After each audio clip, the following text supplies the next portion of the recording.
All right, today we're jumping into one of the biggest, most personal questions in the legal world. I mean, this one really gets to the core of what it even means to be a lawyer. This question comes from the legal scholar Charles Fried. But trust me, this is not just some stuffy academic debate. It's a real, honest-to-goodness, gut-wrenching dilemma that lawyers wrestle with all the time. It really makes you wonder, does being a lawyer mean you have to check your personal morals at the door? So, here's the deal. At the heart of all this is a massive tug-of-war. See, on one hand, a lawyer has this incredibly strong duty to be loyal to their client, but on the other hand, they've also got a duty to the justice system and to the public. And yeah, those two things, they don't always play nice. A lot of the time, they're pulling in completely opposite directions. So what's a lawyer supposed to do?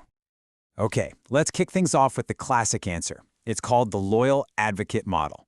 You've probably heard the term hired gun, right? Well, that's pretty much it. This is the idea of the lawyer as their client's #1 absolute champion. So in this model, the lawyer's job is super clear-cut. You go to bat for your client's goals with everything you've got, as long as you're staying within the lines of the law. What you personally think about those goals? Totally irrelevant. You're supposed to be neutral, non-judgmental, just a fierce advocate for their cause. The big idea here is that this kind of loyalty is absolutely essential for people to have a fair shot in the justice system. And check out this quote. Man, it just nails the intensity of this whole idea. It's not just about, doing your job well. We're talking about a level of allegiance that's completely undivided. For the loyal advocate, it's like their client is the only person that exists in the entire world. But okay, you have to ask, right? How far does this loyalty actually go? I mean, is there a line you just don't cross? What happens when being super loyal to your client pushes you right up to, and maybe even over, the edge of what's ethical? And that brings us to the complete opposite point of view. The idea of the lawyer as a moral agent. This model, it just flips the whole script. It says, hold on a second, a lawyer's #1 duty isn't to the client. Nope, it's just something bigger, justice itself.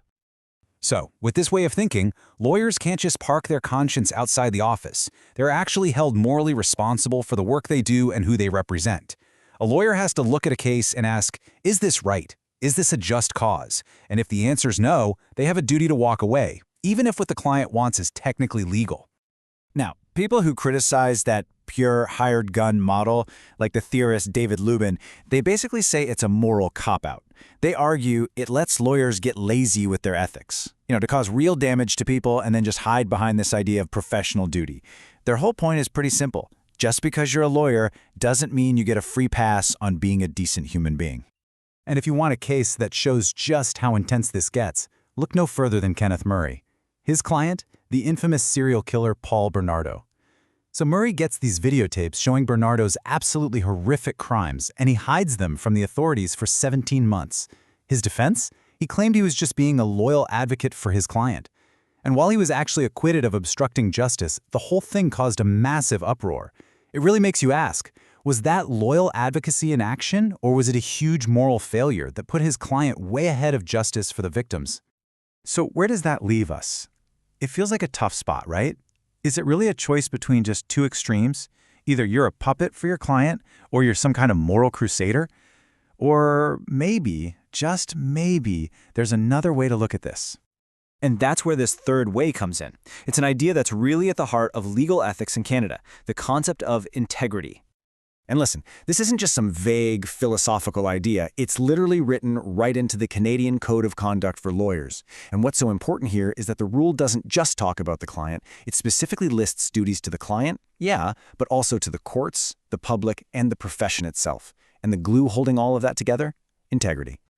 So what does integrity actually mean in this context? Well, the best way to think about it is like an internal moral compass. It's about more than just checking boxes and following the rules. It's about being responsible, trustworthy, and actually owning your choices. It forces a lawyer to juggle all those competing duties and to ask a much harder question, not just, can I legally do this, but should I do this? Now, if you want to see what a total failure of integrity looks like, you've got to hear about this case, Spalding v. Zimmerman. It's a shocker.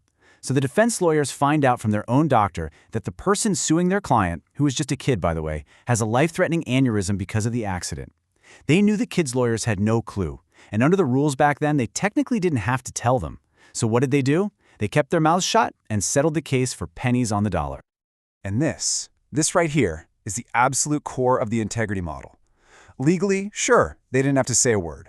But ethically, I mean, come on. From a basic human decency standpoint, to withhold that kind of life or death information was a massive failure of integrity. It just goes to show you the huge gaping chasm that can open up between what's technically legal and what's actually right. So all of this kind of shifts the conversation, doesn't it?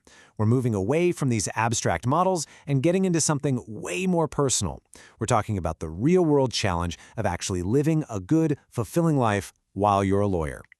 Because at the end of the day, you can have all the rule books and frameworks you want, but you're the one who has to live with your choices. It's interesting. Some thinkers, like Daniel Markovits, even say that being a lawyer is almost a tragic job because it can force you to do things that go against what you personally believe is right. And that creates this painful split, between the lawyer you and the real you.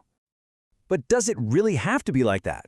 Let's take a look at Michelle's story. Michelle was a lawyer who found this incredible sense of purpose in her work. For her, protecting and teaching her clients wasn't just a job. It was how she lived out her personal values. There was no split. The lawyer her and the real her were one and the same.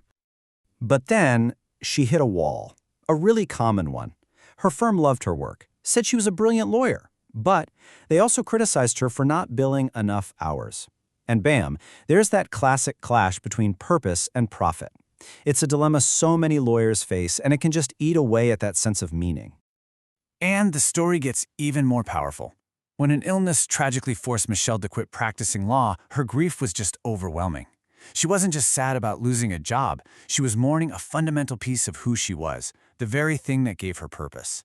Her story just shows, in such a human way, how deeply our work can be tied to our identity.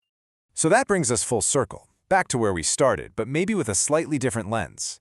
The question isn't just, can a good lawyer be a good person? It's deeper than that. It's, what does it actually take to live a good life as a lawyer? And what that really suggests is that being an ethical lawyer isn't just about following rules from a book.